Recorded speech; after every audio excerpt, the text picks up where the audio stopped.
Every great empire begins with a single, curious question. What if the world could be organized differently? What if the future was hidden in plain sight, waiting for someone to connect the dots? Jeff Bezos asked those questions long before anyone believed the answers could shape human history. His story is not about luck or overnight success. It's about long-term vision, quiet obsession, and the courage to follow logic where others follow comfort. In a world chasing quick wins, he chose to think in decades. And that decision, that simple patience, changed everything. Before the billions, before the rockets, there was a boy who loved books, machines, and stars.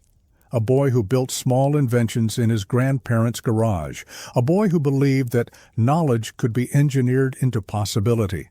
That curiosity would one day become Amazon, and Amazon would reshape how humanity connects, buys, and dreams. As you listen to this story, think about this question. If you could see the next big wave coming, would you have the courage to leave everything behind and ride it? Most people wouldn't. But Jeff Bezos did. And that single choice, to follow the unknown, turned a small garage in Seattle into one of the most powerful companies in the world. If you enjoy stories of vision, resilience, and impossible beginnings, take a moment to share your thoughts below. What do you think truly defines success? Timing, talent, or patience? I'd love to hear your answer after the story. Now, let's begin the journey, from the quiet dreamer to the architect of the digital age. Before the world saw Jeff Bezos as a billionaire, an innovator, or a disruptor, there was simply a boy with wide eyes and endless questions. He wasn't loud or reckless. He was observant, the kind of child who would rather take apart a toy to see how it worked than play with it. Curiosity wasn't just a hobby for him. It was his way of understanding the universe. Jeffrey Preston Jorgensen was born in 1964 in Albuquerque, New Mexico. His mother, Jacqueline, was only 17, still in high school when she gave birth. His biological father, Ted Jorgensen, was a unicyclist who owned a small bike shop. Life was not simple, money was tight, and the future uncertain, but Jacqueline was determined. She refused to give up on her education, often bringing her newborn to class while finishing school. That quiet resilience would one day echo in her son. When Jeff was just 4, Jacqueline remarried Miguel Mike Bezos, a Cuban immigrant who had fled his homeland with little more than hope. Mike adopted Jeff as his own. The new family moved often, chasing stability, but what they built together mattered more than where they lived. Mike taught Jeff the values of discipline and hard work. Jacqueline encouraged his imagination. Between them, they created the perfect balance of structure and freedom, the same balance that would later define Amazon itself. As a child, Jeff was fascinated by machines. He would disassemble clocks, radios, and gadgets, often without permission. Once he built an electric alarm system to keep his younger siblings out of his room, a clever invention that probably revealed a glimpse of the engineer he would become. While other kids played outside, Jeff could often be found surrounded by books, sketching ideas, or tinkering with wires and gears. His mind never rested. Summers at his grandparents' ranch in Cotulla, Texas, became his classroom of life. There, under the vast Texas sky, he learned to fix windmills, vaccinate cattle, and drive a tractor long before he was old enough to have a license. His grandfather, Lawrence Gies, had worked at the Atomic Energy Commission, a man of science, patience, and principle. Gies became one of the greatest influences in Jeff's life. From him, Jeff learned not just how to solve problems, but how to think about them. Years later, Bezos would recall those summers with deep gratitude. He said, "My grandfather taught me that you could figure anything out. You didn't have to be a specialist, you just had to be resourceful." Those words stayed with him forever. They became a philosophy that shaped everything from Amazon's early culture to his ventures in space. Even then, people noticed something different about him. Teachers described him as methodical and thoughtful, a student who never seemed satisfied with simple answers. He loved science fiction, especially stories about progress and human potential. Books like The Foundation by Isaac Asimov and The Martian Chronicles by Ray Bradbury fueled his fascination with the future. Through those pages, he saw the blueprint of possibility, how logic and imagination could build civilizations. That passion for knowledge soon turned into leadership. In high school, Jeff founded a summer camp for younger students called the Dream Institute. It wasn't about sports or games, it was about ideas. He taught the kids about science, literature, and philosophy, encouraging them to ask questions about humanity's future. Even as a teenager, he was already trying to inspire others to think bigger, to see beyond the moment. At home, his ambitions grew clearer. He transformed his parents' garage into a laboratory filled with wires, circuits, and scraps of metal. He wasn't chasing money or recognition. He was chasing understanding. Each experiment, each broken part, each spark, it was all part of a process that he intuitively knew would lead somewhere meaningful. By the time he reached college, Jeff had already developed an unusual combination of qualities: curiosity from his mother, discipline from his father, and resilience from his grandfather. But he also had something rarer, a tolerance for uncertainty. He didn't fear not knowing the outcome. He trusted the process of learning itself. That mindset, more than anything else, would later allow him to take risks most people couldn't imagine. Even his high school valedictory speech carried that quiet foresight. He told his classmates that the future of humanity lay in space, that Earth was finite, and one day people would live and work beyond it. It sounded strange at the time, even eccentric, but he meant it. The dream that began on a Texas ranch would one day become the foundation of Blue Origin, his space company devoted to expanding human life into the cosmos. Friends remember him as calm, analytical, and kind, but deeply driven. He didn't chase popularity, he chased clarity. While many teenagers were figuring out who they wanted to be, Jeff was already thinking about what humanity could become.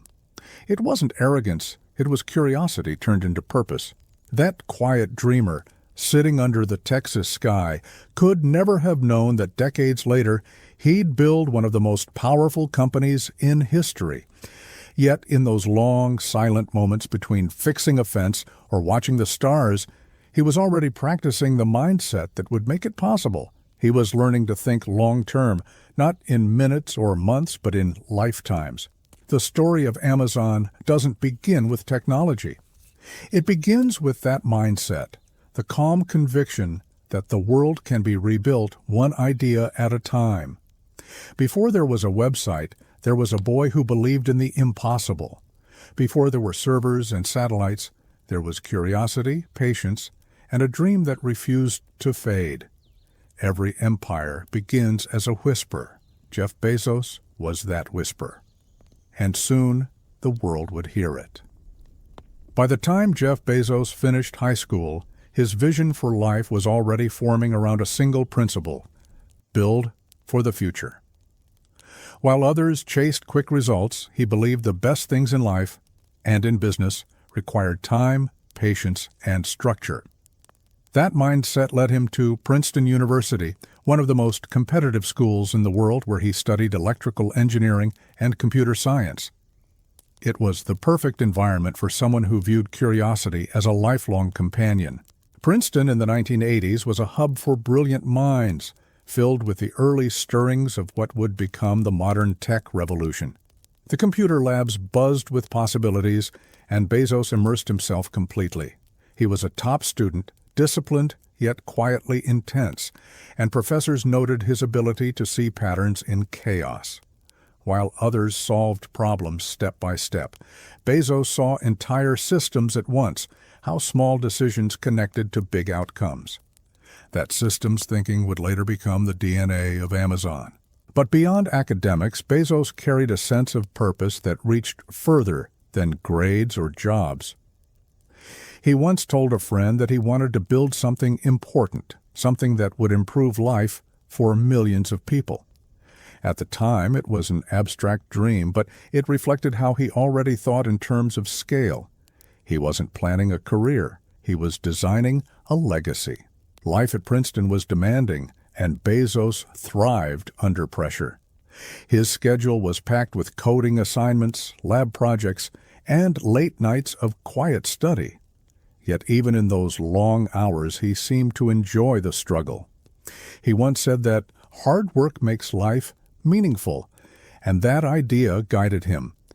Every challenge was an opportunity to learn how to handle complexity, how to stay calm while solving what others considered impossible. When graduation came, Bezos had multiple offers waiting for him. He could have joined a tech company or gone into academia. But his curiosity led him somewhere unexpected: Wall Street. It wasn't the glamour of finance that attracted him. It was the complexity. He saw the financial world as a system, one that could be optimized through logic and computation. And in that system, he saw room to innovate. His first roles were at small firms like Fetal and Bankers Trust, where he helped build systems for international trade and financial operations. He was young, but his discipline and attention to detail stood out. Then came the turning point: a position at D.E. Shaw & Co., a cutting-edge hedge fund in New York that combined mathematics, technology, and finance in ways few had imagined. It was there that Jeff Bezos would find the environment that would both challenge and awaken him. D.E. Shaw was unlike any other firm on Wall Street. It wasn't built on instinct or charisma. It was built on algorithms and data. The company hired scientists, mathematicians, and programmers, not just traders. Bezos fit right in. His mind thrived on precision, on making sense of chaos through code. Within a few years, he became one of the youngest vice presidents in the company. But while he was succeeding by every conventional measure, a part of him was restless. Each morning, as he rode the elevator to his office in Manhattan, he felt that quiet whisper again, the same one that had followed him since childhood, the whisper of curiosity, the reminder that real innovation rarely happens in safe places. He began exploring early internet trends, scanning reports and data with the same fascination he once gave to machine parts in his garage. That's when he stumbled upon a number that would change his life. The internet was growing at 2,300% per year. To most people, that statistic was interesting. To Bezos, it was destiny. He later said, "When I saw that growth rate, I knew I had to be a part of it." He understood exponential growth. He could see what others couldn't yet imagine. To him, the internet wasn't just a tool, it was an ecosystem waiting to be built, and he wanted to build it.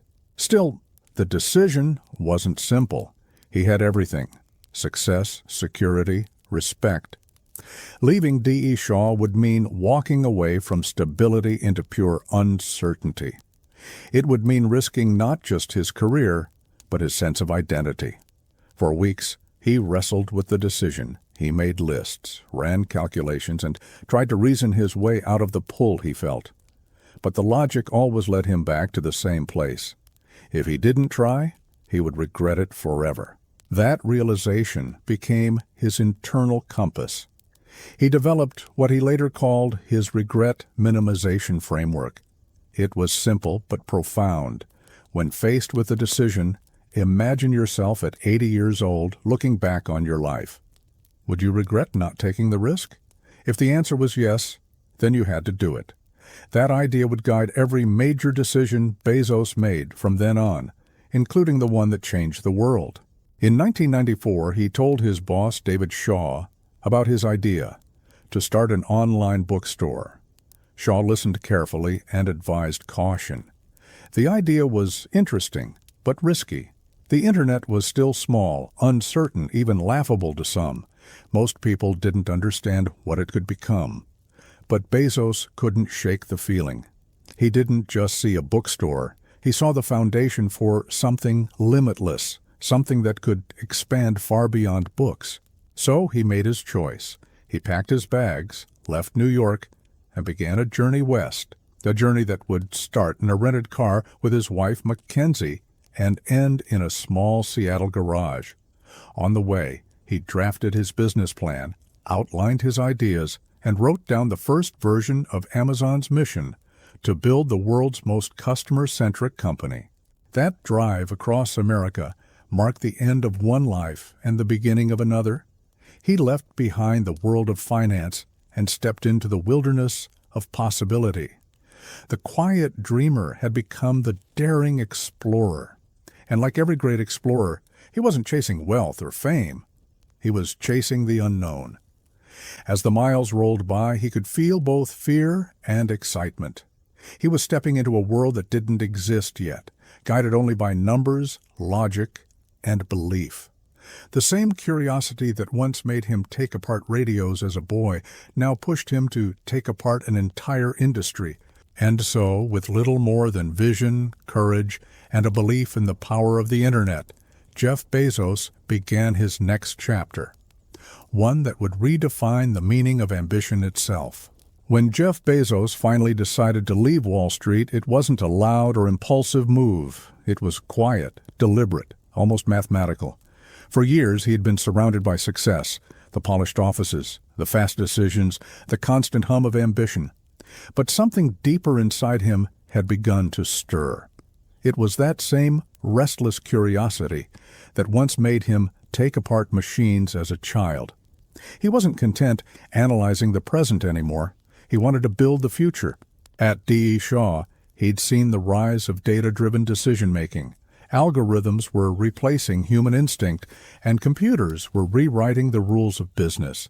But beyond the walls of finance, the Internet was growing, wild, unorganized, and full of potential. To most people, it looked like chaos. To Jeff, it looked like possibility. He spent his evenings researching the emerging online world. Page by page, he mapped the future in his head, not as a fantasy, but as a system waiting to be built. He read reports showing the Internet's explosive growth, 2,300% per year. The number burned into his mind. Growth like that didn't happen by accident. It was a signal, a wave forming just beyond the horizon. And he knew that waves like that only came once in a lifetime. But leaving a successful career to chase a vague idea was terrifying. Jeff was already one of the youngest vice presidents at D.E. Shaw. He had a stable income, respect, and a clear path upward. Walking away meant starting over from zero. Yet as he thought through his regret minimization framework, the choice became clear. At 80 years old, he would never regret failing. But he would regret never trying. So one afternoon in 1994, Jeff walked into David Shaw's office. He explained his idea, an online bookstore that could carry every title ever printed.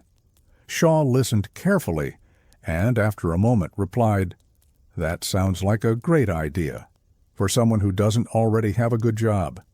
It was meant as advice, not dismissal, but Jeff knew what it meant. No one could see what he saw yet.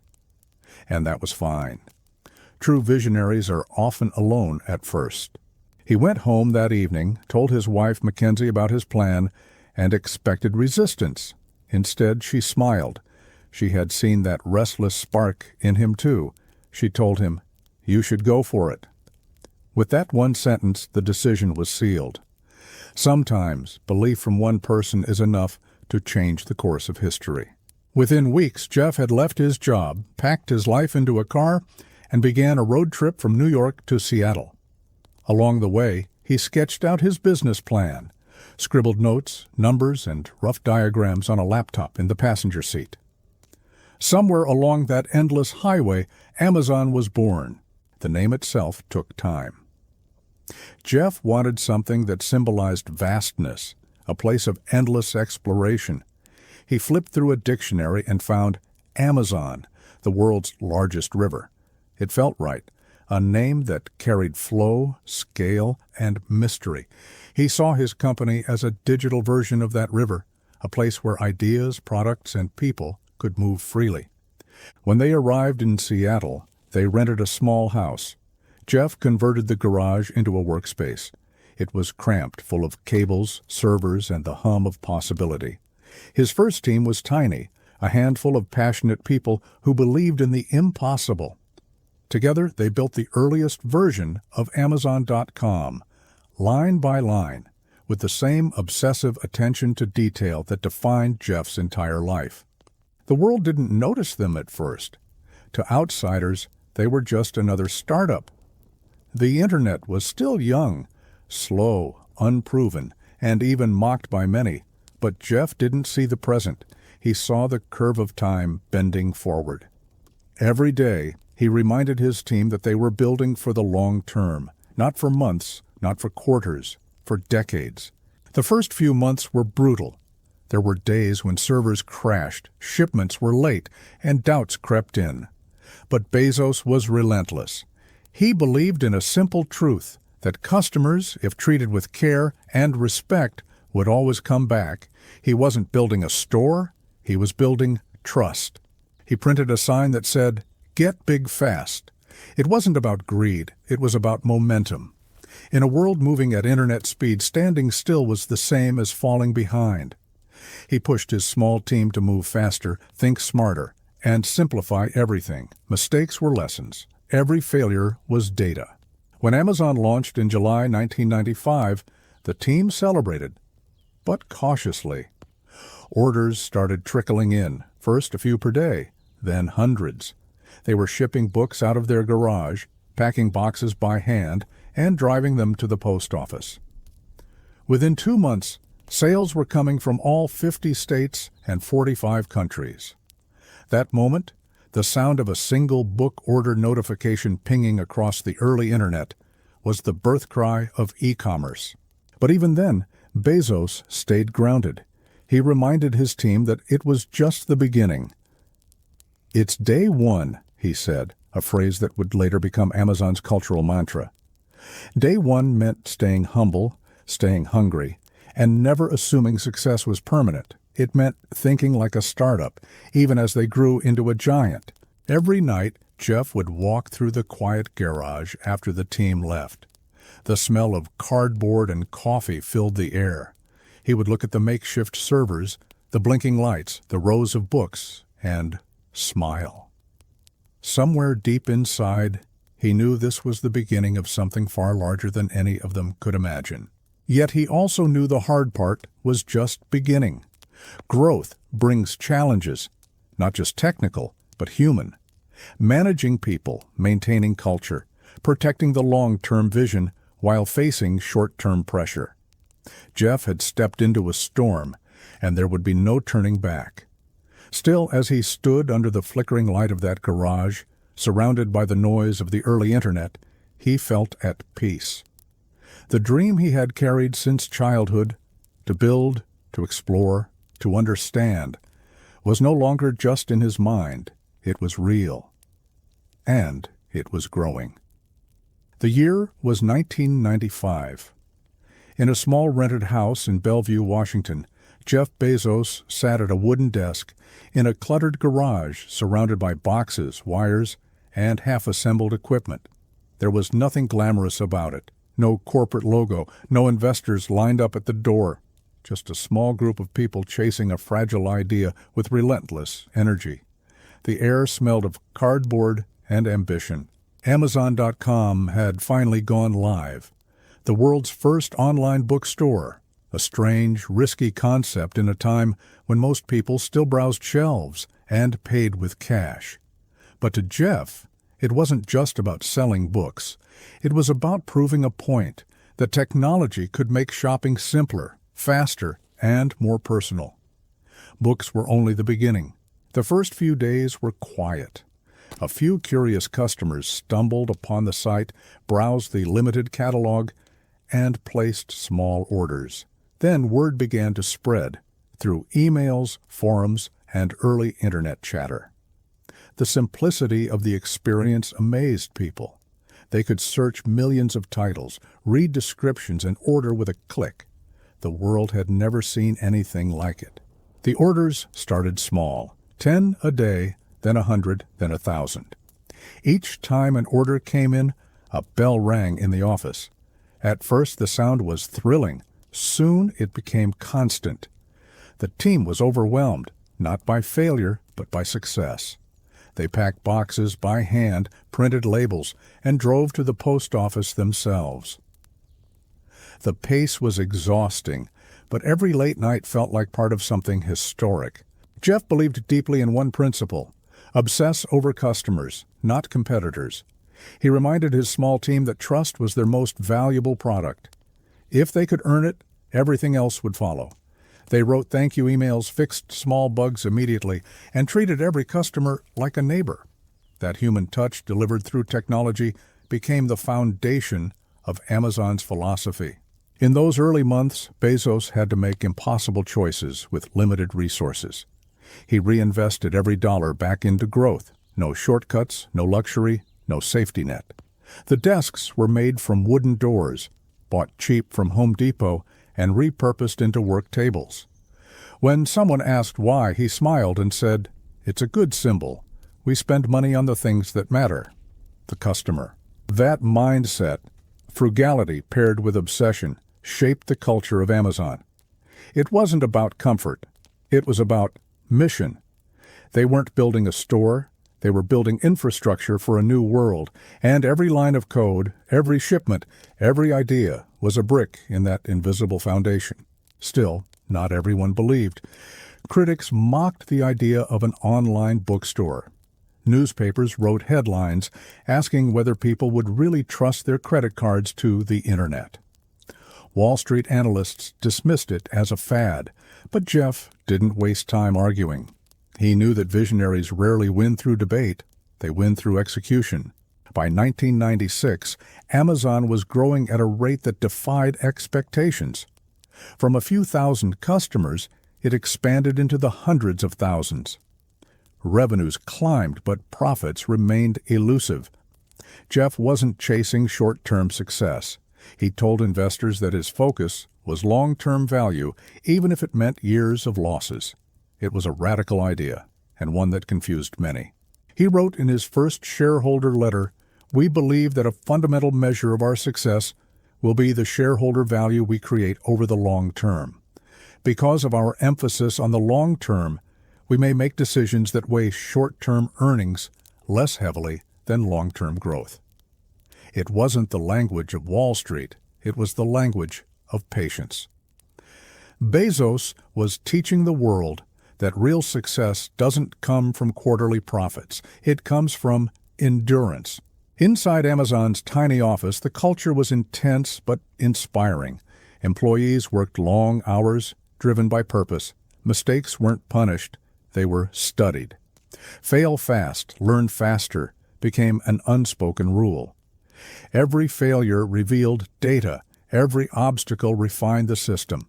The company was evolving like an organism, learning, adapting, growing. By 1997, Amazon had gone public. The IPO valued the company at $438 million, a staggering number for a business that had yet to turn a profit.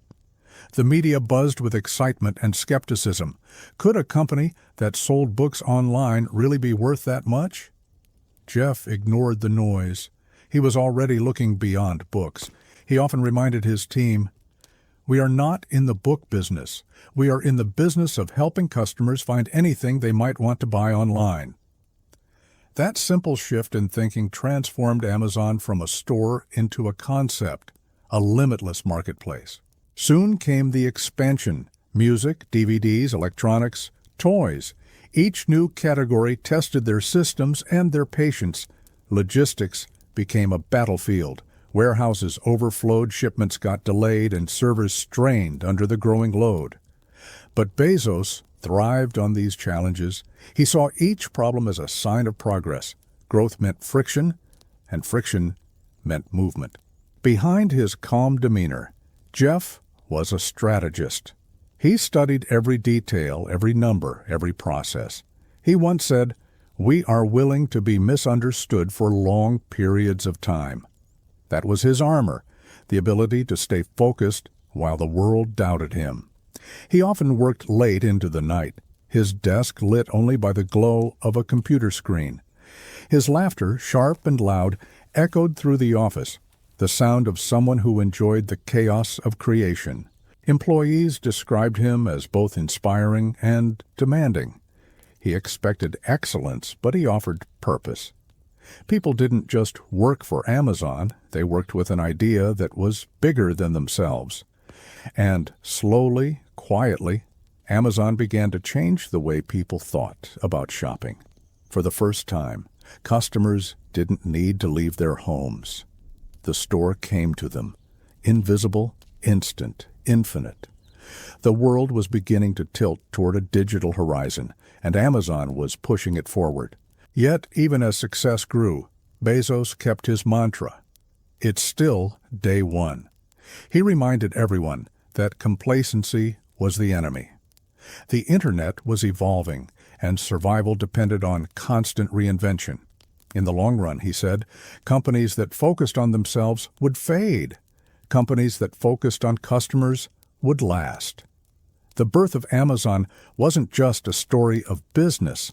It was a story of belief that technology could bring people closer to what they wanted, that patience could outlast doubt, and that one idea, nurtured in a small garage, could ripple across the world. For Jeff Bezos, that garage would always be sacred. It wasn't just the place where he started Amazon. It was the symbol of how far imagination can travel when paired with courage. And though he had built something extraordinary, he knew this was still the beginning. The foundation was set, the machine was running. But the true transformation, the one that would change global commerce forever, had only just begun. The late 1990s were electric. The internet had become the new gold rush, and investors threw money at anything with a .com attached to it. For a brief, dazzling moment, it felt as if technology could do no wrong. Companies with no profits and barely any products were suddenly worth billions. It was a time of irrational confidence, and Jeff Bezos was right in the middle of it. Amazon was growing faster than anyone imagined. Its website had expanded from books to CDs, DVDs, toys, and electronics. The numbers were breathtaking. Every quarter brought new milestones, more customers, more sales, more attention. The media hailed Bezos as the face of the new economy. Magazines called him the king of cybercommerce. Investors poured in money. The company's stock soared. But behind the headlines, Jeff knew something most people didn't want to admit. Bubbles always burst. Growth that defies gravity cannot last forever. He had lived his entire life by long-term thinking, and he could already feel the imbalance forming. Too many people were chasing quick success. Too few were building foundations that could survive a storm. Inside Amazon, he preached caution. He told his team, "We can't control the storm, but we can control how we build the ship." It was a message rooted in discipline. He pushed the company to focus not on speculation, but on structure, logistics, customer experience, and technology that could scale. In early 2000, the bubble began to tremble. Stock prices wavered. Startups collapsed almost overnight. Companies once valued in the billions vanished in weeks. The news filled with panic. The very dream that had fueled a generation of entrepreneurs was turning into fear. Amazon was not immune. Its stock, which had soared past $100 per share, plummeted to less than $10. Critics declared the end of the online revolution. Analysts wrote that Amazon would never survive. "It's just a bookstore," one headline read, "and bookstores don't belong on the internet." The pressure was crushing. Thousands of employees looked to Jeff for answers. Investors demanded quick fixes. The media mocked his optimism. But Bezos never flinched. He didn't hide, he didn't deny, and he didn't pretend. Instead, he doubled down on his principles. He reminded everyone, it's still day one. He gathered his team and spoke with calm conviction. "You can be sure of two things," he said. "The internet will continue to grow, and customers will always want lower prices and better service." Those truths, he believed, were unshakable. Everything else was noise. So, while others panicked, Jeff went back to building. He cut unnecessary spending, tightened operations, and restructured warehouses. But he refused to sacrifice long-term vision for short-term comfort. While competitors slashed innovation budgets, Amazon invested in technology, systems that would allow faster fulfillment and better recommendations. He knew that once the storm passed, the survivors would own the future. In those years, Amazon introduced one of its most powerful tools, the customer review system. It was controversial at first. Allowing people to publicly criticize products on a retailer's website seemed insane. But Jeff understood something deeper, that trust grows from transparency. By giving customers a voice, Amazon became not just a store, but a community. It was also during the crash that Jeff launched one of Amazon's boldest projects, the marketplace. Instead of just selling its own inventory, Amazon would open its platform to third-party sellers. It was a radical move, to invite potential competitors onto your own website. But Bezos saw it differently. He wasn't trying to own the store. He was trying to build the infrastructure of online commerce itself. It worked. Slowly, quietly, the marketplace became the backbone of Amazon's growth. Small sellers found a home there, and customers found more variety. It turned Amazon from a retailer into an ecosystem, a digital river that could carry countless other businesses downstream. The early 2000s were hard. Layoffs hit the tech world. Startups disappeared one by one. The optimism of the internet age turned to disillusionment. Yet through it all, Amazon survived, not because of luck, but because of principle. Bezos had built a company that could breathe underwater. He once explained his thinking in simple words.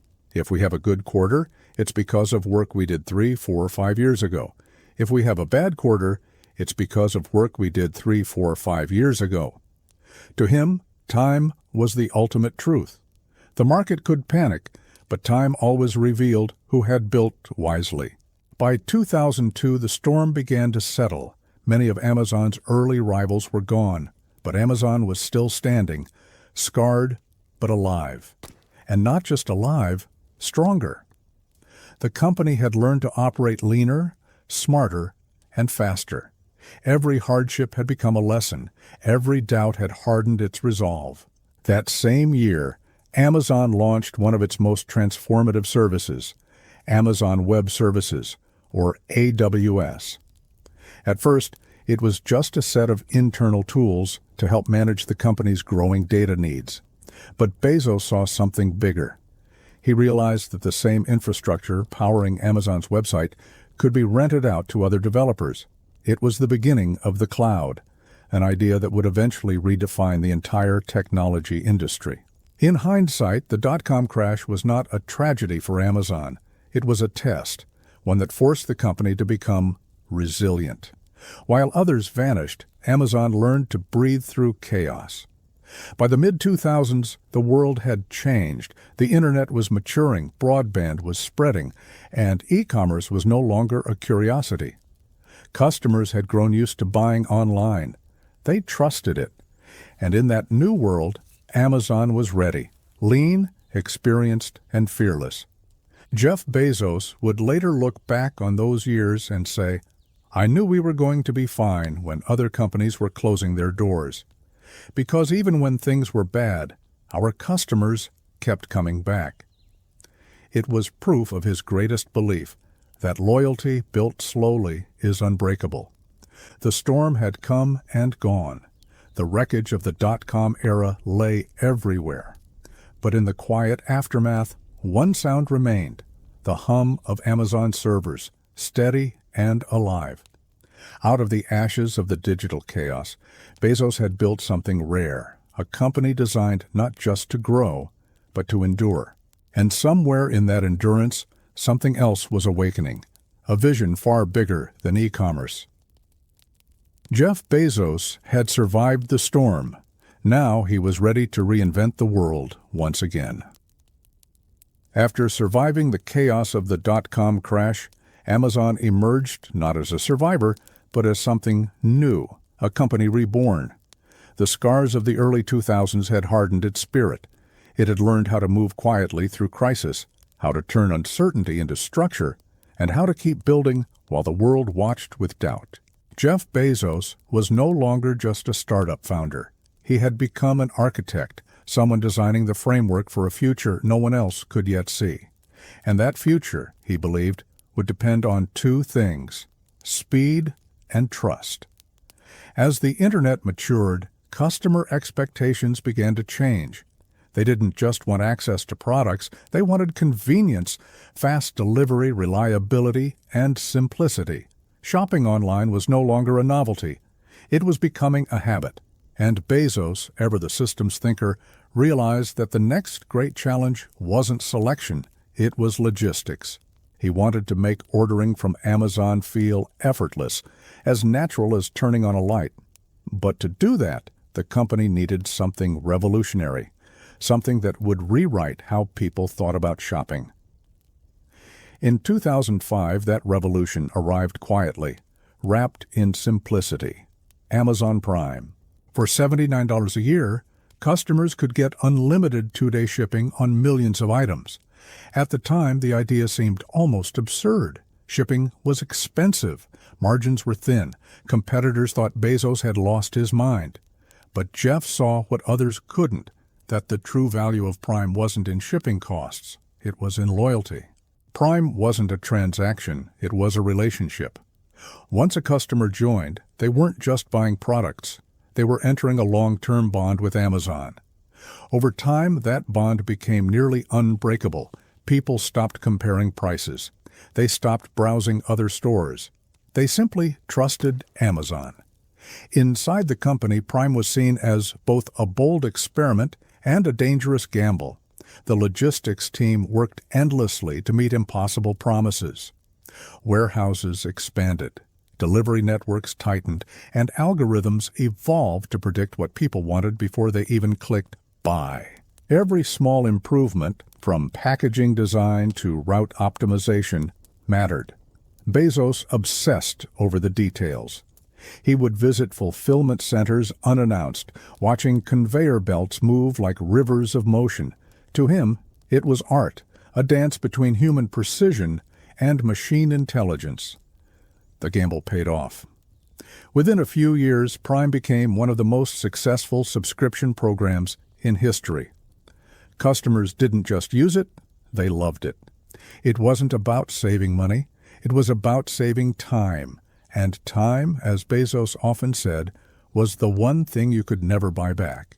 But Prime was only one piece of the reinvention. Around the same time, Amazon quietly began experimenting with a new kind of technology, one that would eventually change the digital world: the cloud.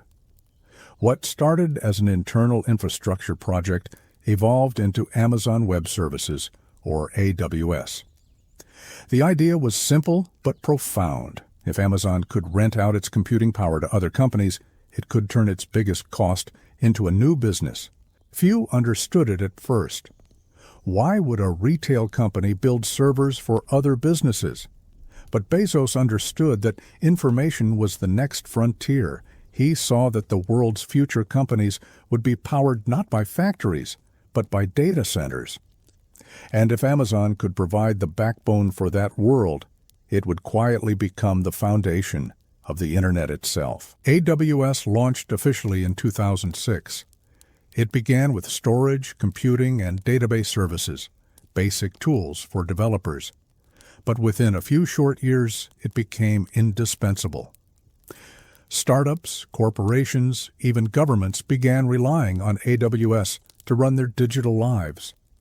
Without fanfare, Amazon had created a second empire, one made not of boxes and books, but of clouds and code. The dual engine of Prime and AWS transformed Amazon from a retailer into a global infrastructure company, one focused on consumers, the other on computation. Together, they gave Amazon something priceless: stability. By the late 2000s, while competitors fought for attention, Amazon was quietly embedding itself into the world's daily rhythm.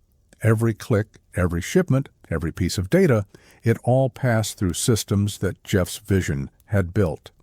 Yet despite the growth, Bezos never softened his philosophy. He still began meetings with the phrase, "It's still day one." He warned his team about the dangers of success, the comfort that leads to stagnation. Day two, he said, is stasis, followed by irrelevance, followed by excruciating decline, followed by death. To him, staying young meant staying curious. Staying small meant staying fast. And speed, oh, not size, was the secret to survival. The next step was expansion. Amazon moved into new categories: fashion, electronics, groceries. It bought companies like Zappos and Whole Foods, not just for market share, but to learn from them. Each acquisition was a lesson in culture, efficiency, or customer service. Jeff didn't just want to sell everything. He wanted to understand everything. And through all of it, he kept his peculiar balance, a mix of cold logic and deep optimism. In public interviews, his laugh would echo. Loud, sharp, unforgettable. But behind that laughter was an engineer's brain, constantly turning, questioning, refining. Prime had proven that people valued time. AWS had proven that businesses valued reliability. Together, they created a fortress of trust around Amazon, one that no competitor could easily penetrate. By 2010, Amazon was no longer the scrappy bookstore that had started in a garage. It was a global machine, efficient, intelligent, and almost unstoppable. Yet Jeff still described it the same way. We're a company of builders. He knew that reinvention was never a single moment. It was a mindset, a constant willingness to tear down what works and rebuild it better. Underneath the surface of every product, every service, was that same childhood curiosity. The boy in the Texas sun, wondering how things worked, still alive in the man building systems for the future. And though Amazon was reaching heights no one had predicted, Jeff's eyes were already turning upward, toward something far beyond Earth. The dream that began in his high school speech, the dream of humanity expanding into space, was quietly calling him again. He had built the infrastructure of Earth. Now he was preparing to build the infrastructure of the stars. Long before Amazon became a household name, Jeff Bezos had been thinking about space. It wasn't a new fascination, but an old one that had followed him quietly through every chapter of his life. In the midst of stock prices, quarterly reports, and global expansion, he never lost sight of that teenage dream: to help humanity expand beyond Earth. For Jeff, space wasn't about adventure. It was about survival. He had always seen Earth as a fragile cradle, a planet with finite resources, growing population, and limited space for progress. He often spoke of a future where millions of people could live and work in space, preserving Earth as a kind of protected garden. This wasn't science fiction to him. It was long-term planning. In 2000, while Amazon was still fighting for stability, Jeff quietly founded a new company. Its mission was simple yet profound: to build the road to space so that future generations could travel beyond our planet. He called it Blue Origin. The name carried a message: blue for Earth, the origin of all life. Origin for the beginning of a journey. Unlike many startups, Blue Origin began in silence. There were no flashy press releases, no bold public statements. For years, it operated almost secretly, tucked away in a small facility in Kent, Washington. Its motto was short but deeply meaningful: Gradatim ferociter, Latin for step by step, ferociously. That phrase became the core of Blue Origin's philosophy. Jeff knew that building rockets wasn't like building websites. It required patience, humility, and a relentless respect for physics. Space was unforgiving. Every error was final. Every success had to be earned through quiet precision. While companies like SpaceX moved fast and spoke loudly, Blue Origin stayed silent, methodical, almost monastic. Engineers worked through endless prototypes, testing engines, refining designs, and slowly learning what it took to build reusable rockets. Bezos funded everything himself, pouring billions of dollars into the project. When people asked why he was spending so much, he would smile and say, "I'm converting my Amazon winnings into space hardware." It wasn't a joke. It was his life's mission. To Jeff, Blue Origin wasn't a hobby. It was the next phase of human history. He often compared space development to the early days of the Internet. In the 1990s, few people understood how transformative it would be. The same, he believed, was true for space. Someday, it would be routine, but someone had to build the infrastructure first. The early years were filled with quiet milestones.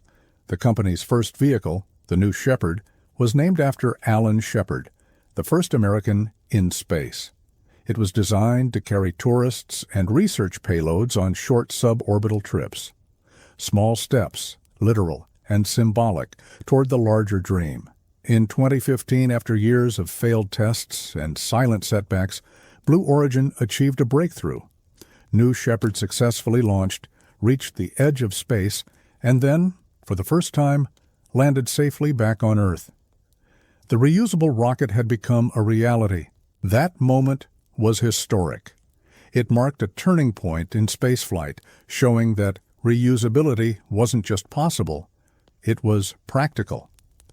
Bezos's quiet persistence had paid off. But unlike others, he didn't celebrate with fireworks or grand speeches. His response was simple: the rarest of beasts, a used rocket.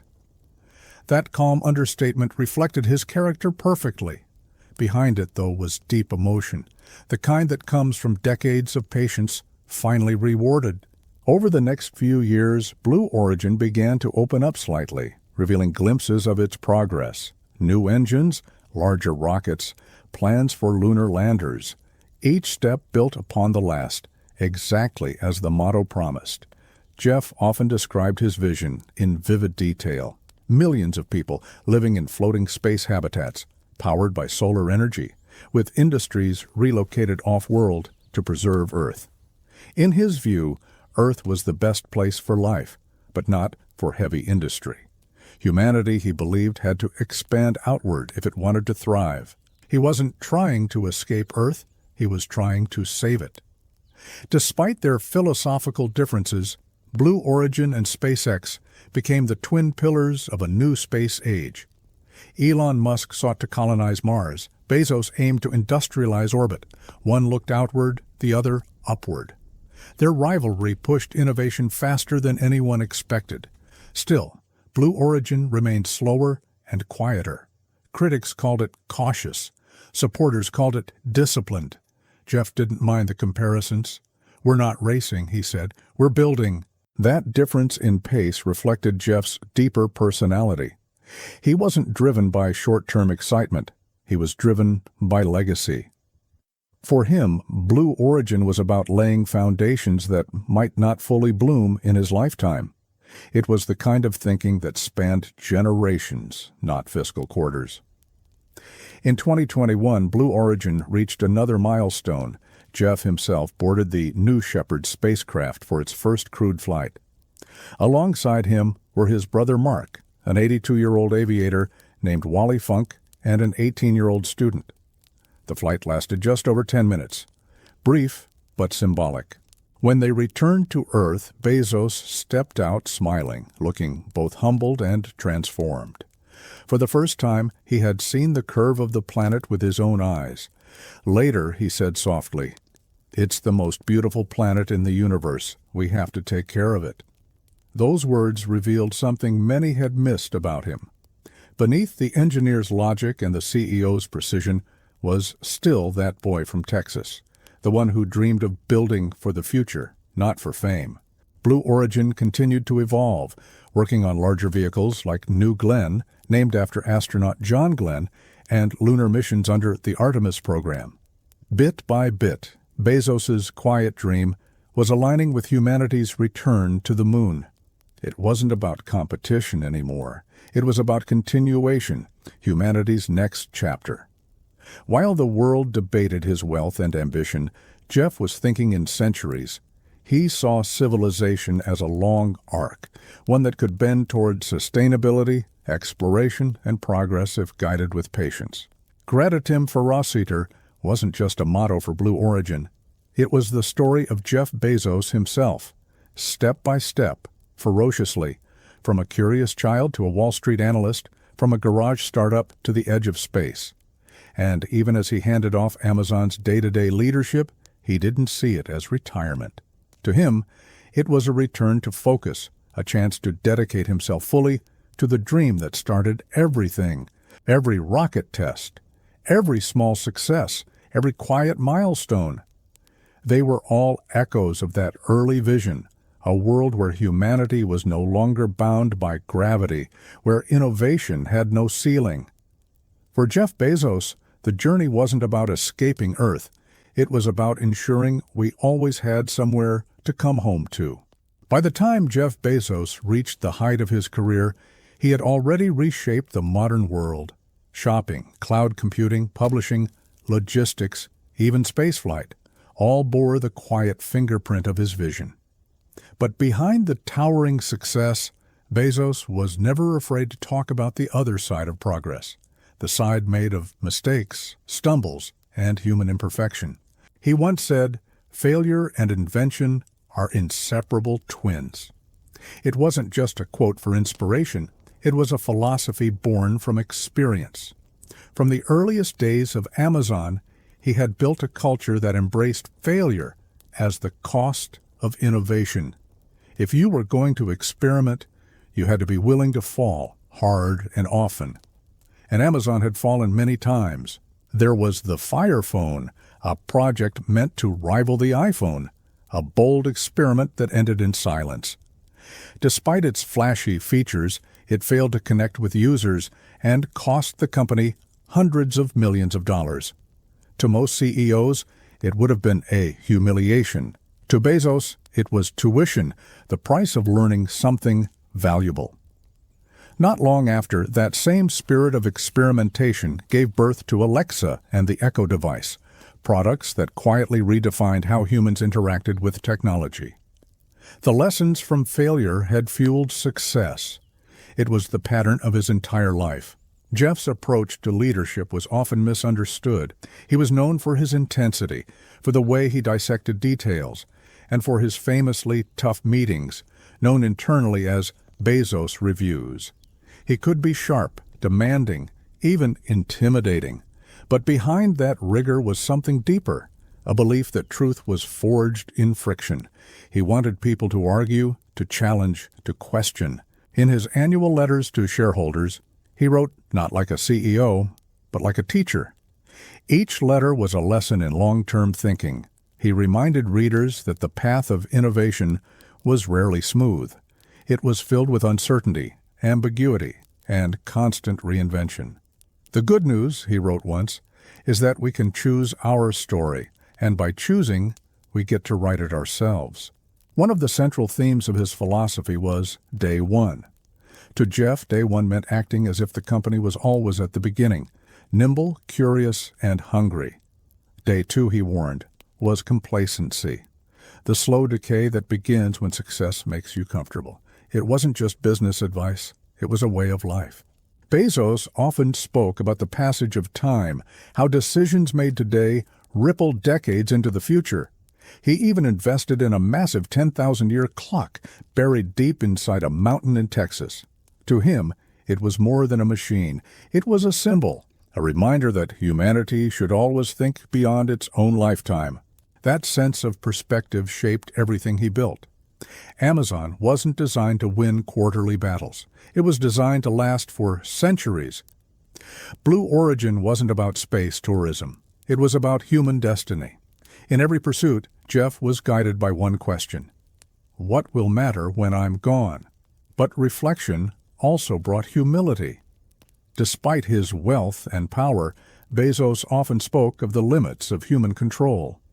"You don't choose your passions," he once said. "Your passions choose you." It was his way of admitting that beneath all strategy and structure, purpose is still something mysterious, something discovered, not designed. For all his ambition, Jeff's life wasn't without pain. The public often saw the billionaire, the innovator, the relentless strategist. But behind the scenes, he faced the same personal struggles that shape every human story: relationships, family, privacy, and the weight of being constantly watched. In 2019, when he announced his divorce from his longtime partner, Mackenzie Scott, the world treated it like breaking news, yet both handled it with quiet grace, transforming what could have been a spectacle into an example of dignity. Mackenzie went on to become one of the world's most generous philanthropists. Jeff, too, began to turn more of his focus toward giving, launching the Bezos Earth Fund, donating billions to fight climate change and preserve the natural world. It was, in some way, a return to his roots. The boy who once gazed at the stars and saw both wonder and responsibility. Despite criticism over Amazon's labor practices and corporate dominance, Jeff continued to see the company as a platform for problem-solving. He knew its scale brought power, but also scrutiny. In interviews, he often accepted that contradiction openly. "We're imperfect," he said, "but we are trying to be better every day." His philosophy of progress was never about perfection.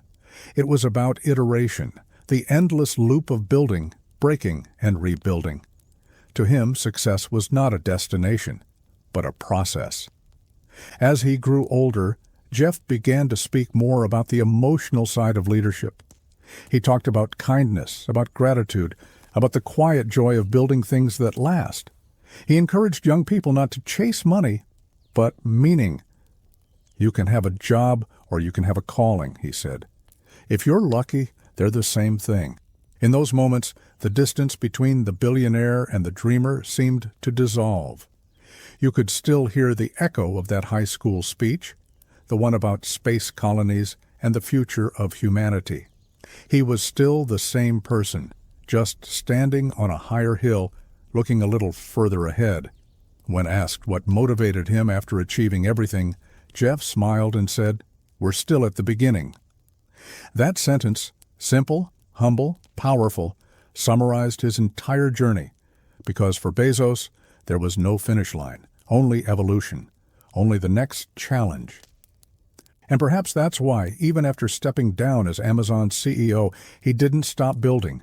He shifted his focus to the larger canvas: climate, exploration, invention. To him, the end of one story was merely the beginning of another. Beyond the balance sheets, beyond the headlines, beyond the myths, Jeff Bezos' story is a mirror, a reminder that progress is built not by certainty, but by courage. That vision alone is not enough. You must have endurance. You must be willing to fail publicly, learn privately, and rise repeatedly. In the quiet of his reflection, one truth remained constant. All great builders, at their core, are still explorers, reaching not just for success, but for understanding.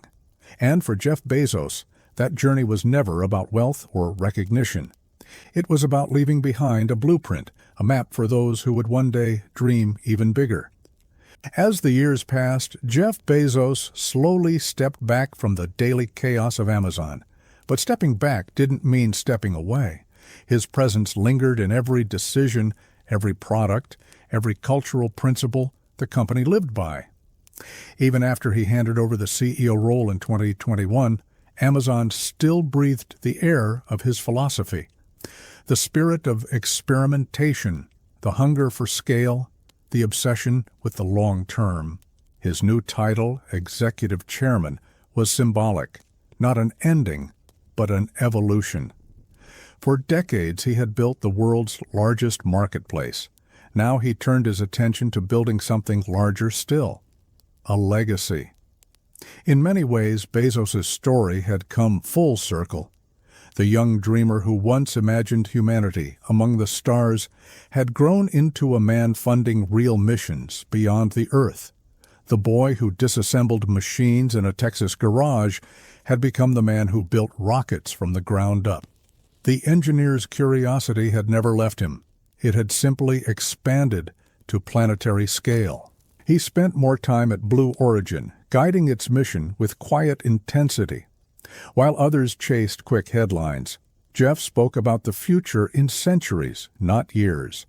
He imagined orbital cities powered by sunlight, housing millions of people who would live and work in space. He often said, "We need to move heavy industry off Earth and keep this planet beautiful." That sentence carried the weight of philosophy. It wasn't about escaping our home. It was about protecting it. In interviews, he described Earth as the best planet in the solar system, a delicate oasis that humanity must learn to preserve. His investment in the Bezos Earth Fund, his support for climate research, and his efforts to make Amazon carbon neutral were all pieces of that broader vision, a civilization that grows but sustains. At the same time, Bezos began to talk more openly about meaning, about what truly endures beyond wealth and success. He often credited his grandfather, Pop Giese, for shaping his values.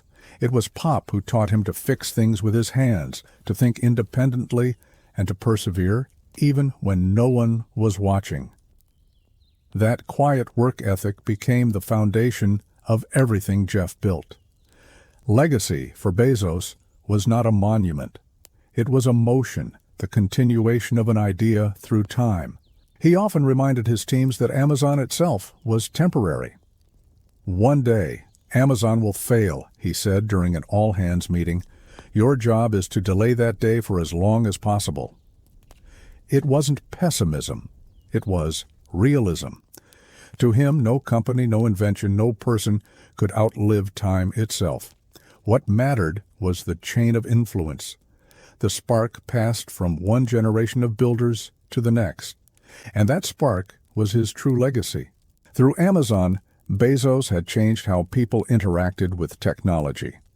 Through AWS, he had given builders the tools to create their own digital empires. Through Blue Origin, he had reignited humanity's dream of space. His fingerprints were on the infrastructure of modern life, both physical and digital. Yet, in private moments, his reflections grew softer. He spoke about simplicity, about time with family, about gratitude. On social media, he began sharing more glimpses of his personal side: laughter, music, nature. The relentless CEO had become something else, a man learning to appreciate the quiet spaces between achievements.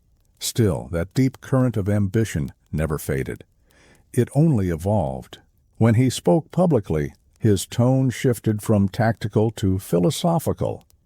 "Cleverness is a gift," he once said. "Kindness is a choice." It was a rare moment of introspection from a man known for analytical precision, but perhaps that was the point, understanding that intellect can build machines while empathy builds civilizations. He often talked about the privilege of time, how most people spend their lives reacting to the present, while only a few get the chance to design the future. The future, he said, is built by people who are stubbornly optimistic. That optimism defined him. Even when critics painted him as cold or mechanical, Jeff's actions told another story, one of endurance, curiosity, and relentless vision. He was not chasing perfection, he was chasing progress. Looking back, it becomes clear that the true essence of Bezos's journey was not business itself. It was transformation, the constant act of turning ideas into systems, systems into culture, and culture into history. In the world of commerce, he built the backbone of the digital age.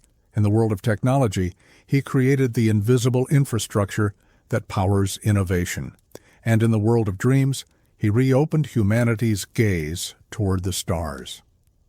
Bezos often said that great civilizations are defined not by what they consume, but by what they create.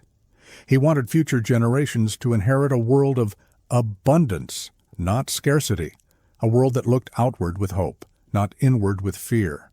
And that's what makes his legacy different. It isn't just measured in wealth or influence, but in direction. He didn't just accumulate. He redirected the flow of possibility. When you strip away the headlines and controversies, what remains is simple: a story of a builder who refused to stop imagining. From a small boy gazing at the desert sky to a man launching rockets into the same heavens, Jeff Bezos' life is a reminder that imagination, when combined with persistence, can bend the shape of reality. He often said that every person has to decide whether they want to be a wandering generality or a meaningful specific. His own choice was clear: to dedicate his time, his fortune, and his energy toward building a path for others to follow. In the end, Jeff Bezos' greatest invention wasn't Amazon or AWS or even Blue Origin. It was the mindset that made them possible, the belief that the best way to predict the future is to build it yourself. And as the sun sets on one chapter of his journey and rises on the next, his message remains the same. It's still day one. As the stars drift silently above, we are left with the quiet realization that Jeff Bezos' story is not just about business or technology or wealth. It is, at its core, the story of a builder, a person who looked at the unknown and chose to walk toward it. From a boy dreaming of space to a man reshaping the digital age, his journey has been one long experiment in courage. The courage to leave a stable path, to endure failure without fear, and to imagine a world that others could not yet see. He built systems that connected billions of lives, not just through books or boxes, but through access, efficiency, and opportunity. Yet behind the machinery of progress, there remained something profoundly human. The same curiosity that once made him unscrew bolts and wires in his grandfather's garage is the same curiosity that pushed humanity closer to the stars. Jeff often said that the future is built step by step ferociously. But in truth, it is also built quietly, in the hours of solitude, the long nights of doubt, and the moments when no one else believes. Because every great vision begins not with applause, but with silence. In that silence, Bezos built Amazon. In that silence, he imagined Blue Origin. And in that silence, he taught the world something simple but enduring, that innovation is not an act of luck, but of endurance. He once described regret as the single greatest motivator, the fear of looking back and realizing you never tried. That idea became the compass of his life, a reminder that time will always move forward, and we must move with it, not away from it. And maybe that's the lesson his story leaves behind, that each of us, in our own way, carries a small piece of that same responsibility to build, to dream, to leave something better than we found it. Not everyone will create a company that changes the world. Not everyone will reach the edge of space, but everyone can choose curiosity over comfort, vision over fear, and persistence over perfection. Because in the end, progress is not measured by how much we own, but by how far we've dared to imagine. As we close this story, imagine Jeff standing once again beneath the night sky, looking up at the stars, the same stars he looked at as a boy, now a little closer than before. Somewhere between those distant lights and the glow of our own blue planet, his dream continues, carried by the generations of builders yet to come. The story of Jeff Bezos is not finished. It simply passes forward like all great stories do, an unfinished design, waiting for others to continue the work. Because as he once reminded his team, and perhaps the world, it's still day one. You've been listening to CEO Historian, calm stories of visionaries, dreamers, and the builders who shaped our world. If this story resonated with you, let me know in the comments below. What part of Jeff's journey inspired you most? The risk? The vision? Or the quiet persistence behind it all? Your thoughts, reflections, and curiosity help shape the next story we tell together. Thank you for listening. And until next time, keep dreaming, keep building, and never stop imagining your own day one.